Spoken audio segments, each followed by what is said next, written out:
पास बैठो तो पता चले, वो कहानी नहीं अनुभव सुनाते हैं। पास बैठो तो पता चले, वो कहानी नहीं अनुभव सुनाते हैं।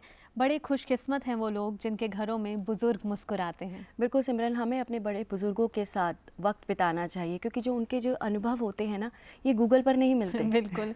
और रतिका, ऐसा कहा जाता है कि सबसे फ़ायदेमंद सौदा यही है जीवन का कि आप 2 पल गुजारिए अपने बुजुर्गों के साथ, क्योंकि वो आपको बरसों का तजुर्बा दे जाते हैं केवल चंद लम्हों में। बिल्कुल, हमारे जो बड़े बुजुर्ग होते हैं ना, ये हमारे परिवार और समाज के संरक्षक होते हैं। इनके पास ज्ञान और जो उनका अनुभव होता है उसका भंडार होता है। तो चलिए जानते हैं कि किस तरह से हमारी जो ये न्यायिक प्रक्रिया है उनको सुरक्षित रखने में एक अहम भूमिका निभा रही है। और जी ये हाँ। जानकारी हमारे साथ साझा कर रहे हैं advocate Shakti Singh, supreme court of India से। आपका बहुत बहुत स्वागत है। जी हाँ सर, आपका स्वागत करते हैं डीडी मॉर्निंग शो में। और जब हम वरिष्ठ नागरिकों की बात कर रहे हैं यार, तो सबसे पहले यही जानना चाहते हैं कि समाज का कौन सा वर्ग जो है वो इस श्रेणी के अंतर्गत आता है, वरिष्ठ नागरिक, सीनियर सिटीजन्स? देखिए, सीनियर सिटीजन एक्ट जो है, maintenance and welfare of senior citizen, parents and senior citizen act 2007 है। इसके अंदर सीनियर सिटीजन्स को डिस्क्राइब किया गया है डेफिनेशन क्लॉज में, जो ये कहता है कि जो भारतीय नागरिक 60 वर्ष की आयु से अधिक है वो सीनियर सिटीजन की कैटेगरी में आएगा। इसके अलावा सीनियर सिटीजन किन के ऊपर डिपेंडेंट होते हैं उनको भी इस एक्ट ने समझाया है। जो पेरेंट्स, रिलेटिव और बच्चे हैं बेसिकली, जैसे पेरेंट्स में बायोलॉजिकल पेरेंट्स हो गए, जो उनके स्टेप मदर फादर हो गए, ये उस एक्ट में समझाया गया। इसके अलावा जो रिलेटिव हैं, जिन सीनियर सिटीजन्स के जिनके बच्चे नहीं होते, उनके जो रिलेटिव जो उनके ऊपर जिनके ऊपर वो डिपेंडेंट होते हैं, उनको भी इस एक्ट में समझाया गया है। इसके अलावा वो बच्चे, मतलब वो मेंटेनेंस सिर्फ अपने बच्चों से नहीं, अपने ग्रैंड डॉटर, पोता पोती से भी ले सकते हैं। तो ये इस एक्ट को हमारे सीनियर सिटीजन्स को प्रोटेक्ट करने के लिए बेसिकली इस एक्ट का संरक्षण की गई है। और हमारे को ये ध्यान देना होता है कि जब हम इस एक्ट के माध्यम से कोई रिलीफ लेना चाहते हैं तो हमको इसमें मेंटेनेंस ट्रिब्यूनल बनाई गई है, जिसके अंदर हम अपना एप्लीकेशन फाइल कर सकते हैं और उसके अंदर हम अपनी आगे कार्रवाई पूरी कर सकते हैं। जी सर, बिल्कुल। और सर, हमारे सीनियर सिटीजन्स का ध्यान रखने में जो हमारी कानूनी प्रक्रिया है वो किस तरह से एक अहम भूमिका निभाती है?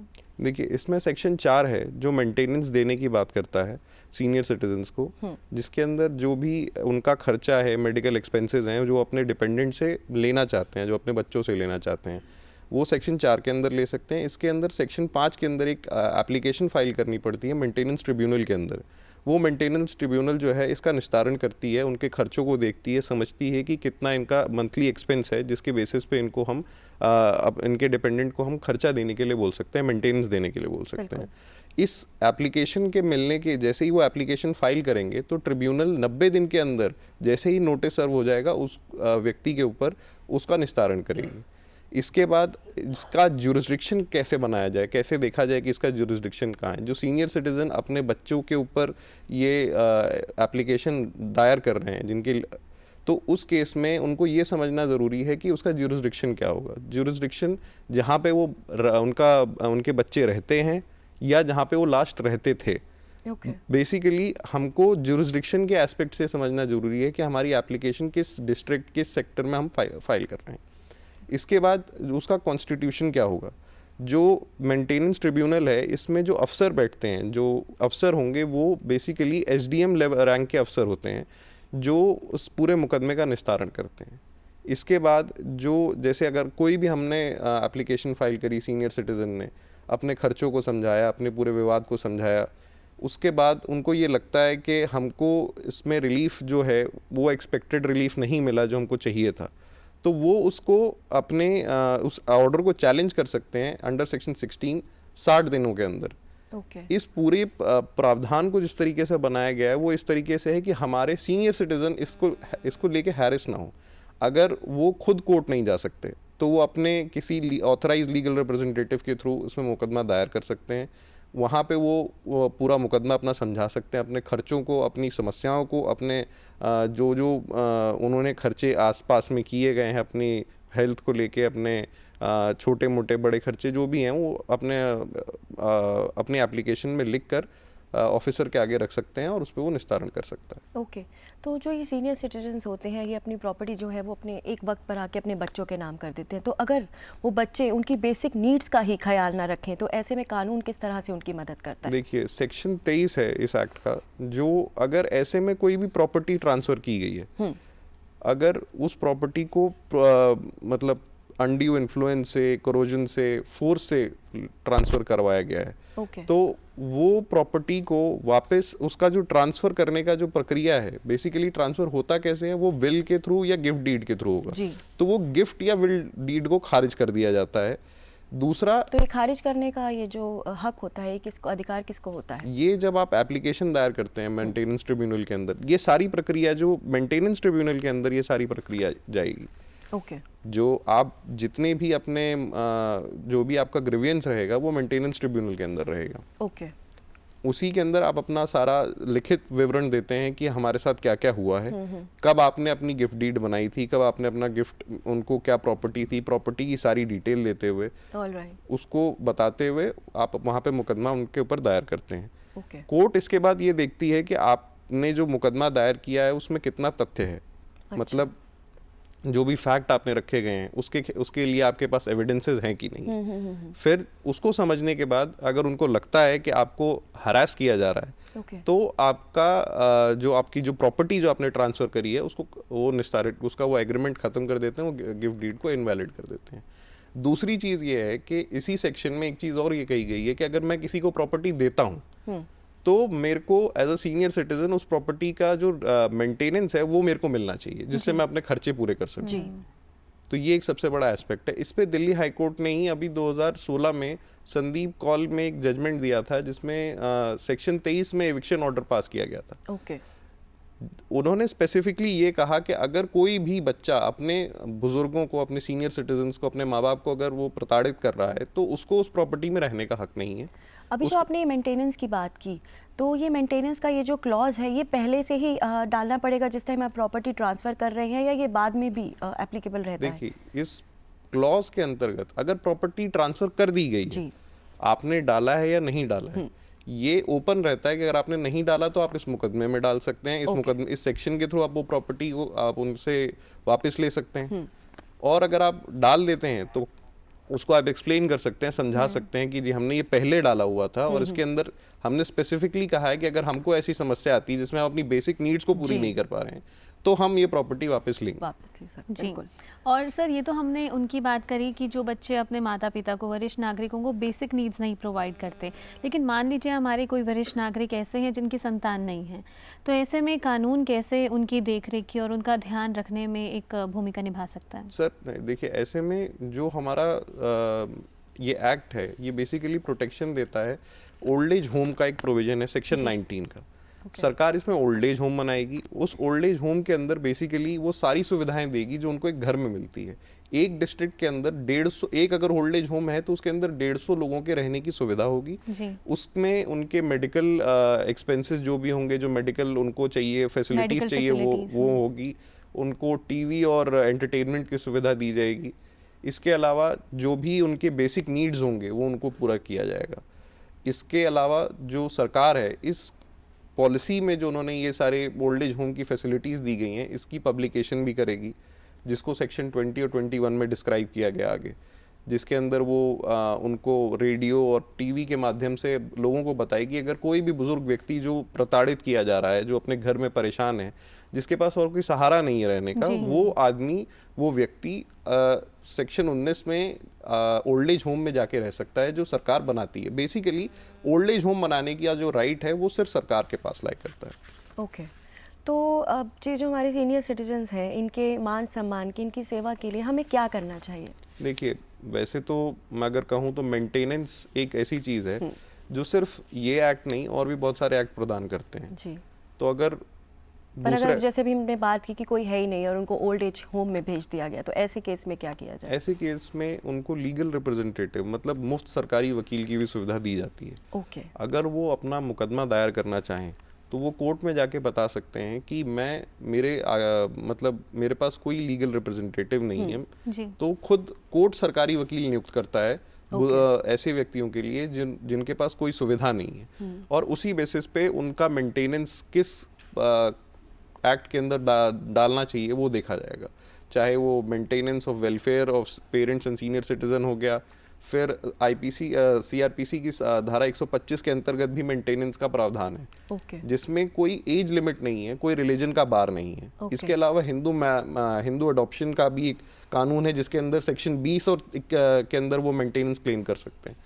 और अगर इसी को मैं आगे कहूँ तो अगर उनके पास कोई भी ऐसा व्यक्ति नहीं है, कोई भी सुविधा नहीं है, तो जो भी सरकार से उनको सुविधा मिल सकती है उनको वो लेने की कोशिश करनी पड़ेगी। जी सर। और सर ऐसे में जो वरिष्ठ नागरिक हैं, मान लीजिए कि वो अपनी संपत्ति अपने बच्चों को नहीं देकर किसी अन्य व्यक्ति के नाम करना चाहते हैं, तो उसके लिए कानून में क्या प्रावधान है? देखिए, अगर किसी अन्य व्यक्ति के नाम करना चाहते हैं तो सबसे पहली 3 चीज़ें जो बेसिक होती हैं वो होता है विल, कि विल के थ्रू अपना जो भी उनकी प्रॉपर्टीज़ है उसका डिटेल ब्यौरा देते हुए, कहाँ पे वो प्रॉपर्टी लोकेटेड है, कहाँ पे वो है, उसका क्या वैल्यूएशन है, ये सब बताते हुए विल एक बना सकते हैं, जिसको वो रजिस्टर करना अपने, जब तक वो जिंदा है तब तक वो रजिस्टर करना चाहें तो वो रजिस्टर कर सकते हैं, अथवा उसको वैसे भी छोड़ सकते हैं। रजिस्ट्रेशन अगर उसका करना होगा तो वो रजिस्ट्रार के आगे वो जाके वो विल रजिस्टर हो जाएगी, जिसमें 2 गवाह उनके साथ जाते हैं, और उसकी सैंक्टिटी जो है, उसकी जो विल, उसको आप क्वेश्चन नहीं कर पाते। इसके बाद अगर दूसरा तरीका देखें तो इसमें गिफ्ट डीड है, कि वो गिफ्ट डीड बना सकते हैं, वो कौन कौन सी प्रॉपर्टीज़ हैं उनके बारे में ब्यौरा दे सकते हैं और उसी माध्यम से उनको एग्जीक्यूट कर सकते हैं। और आखिरी में पावर ऑफ अटर्नी आती है। पावर ऑफ अटर्नी के माध्यम से वो किसी रिप्रेजेंटेटिव को नियुक्त कर सकते हैं जो सारी की सारी संपत्तियों का देखरेख करेगा और उनके मृत्यु के बाद उस प्रॉपर्टी को कैसे डिवॉल्व करना है वो ये देख सकता है। और मान लीजिए सर कि अगर उन्होंने एक बार अपनी संपत्ति किसी के नाम कर दी तो बाद में उन्हें लगे कि ये सही नहीं हुआ, तो क्या उसे कोई विड्रॉ करने का भी कोई ऑप्शन है? देखिए, ऐसे में मैंने आपको पहले बताया कि सेक्शन 23 का प्रावधान है जी। सेक्शन 23 का जो प्रावधान है maintenance and welfare of parents and senior citizen act के अंदर, ये स्पेसिफिकली कहता है कि अगर ऐसा हुआ है तो वो ये कर सकते हैं कि उनको जब लग रहा है कि मेरी प्रॉपर्टी गलत हाथों में चली गई है, मैंने जिसको दिया है वो मेरा ख्याल नहीं रख रहा, मेरी बेसिक नीड्स को फुलफिल नहीं कर रहा, तो वो एप्लीकेशन दे सकते हैं और अपनी प्रॉपर्टी को उनसे छुड़ा सकते हैं। जैसे कि अभी पहले भी सिमरन ने भी पूछा, आपने कहा कि जो ओल्ड एज होम में जो पेरेंट्स जिनका कोई नहीं होता वो जा सकते हैं, वहाँ पे उनका टेक केयर किया जाता है, बट कभी कभार ये भी सुनने को आता है कि खुद ही जो बच्चे होते हैं वो अपने पेरेंट्स को घर से बेदखल कर देते हैं, तो ऐसे केस में पेरेंट्स को क्या करना चाहिए? देखिए, जब पेरेंट्स को घर से निकाल देते हैं और वो मजबूर होकर ओल्ड एज होम में जा रहे हैं, उनके पास खर्चा नहीं है लेने के लिए, तो वो अपने बच्चों से वो खर्चा ले सकते हैं। वो उनका कानूनी अधिकार है। इवन जो कॉन्स्टिट्यूशन है उसका आर्टिकल 21 ये उनको राइट देता है कि उनको राइट टू लाइफ है, वो उस खर्चे के लिए जो उनको चाहिए वो अपने बच्चों से ले सकते हैं। तो वो ये इस माध्यम से जा सकते हैं। बाकी कानूनी प्रक्रियाएं तो हैं, मीडिएशन एक सहारा हो सकता है कि उनके रिलेटिव्स उसमें मीडिएट करके उनको वापस अपने घर में लेके आ सकते हैं। अदरवाइज मैं अगर ये कहूँ कि एक बार ओल्ड एज होम में चले गए तो वापसी नहीं है, ऐसा नहीं है, वो मीडिएशन के थ्रू भी वापस लाए जा सकते हैं।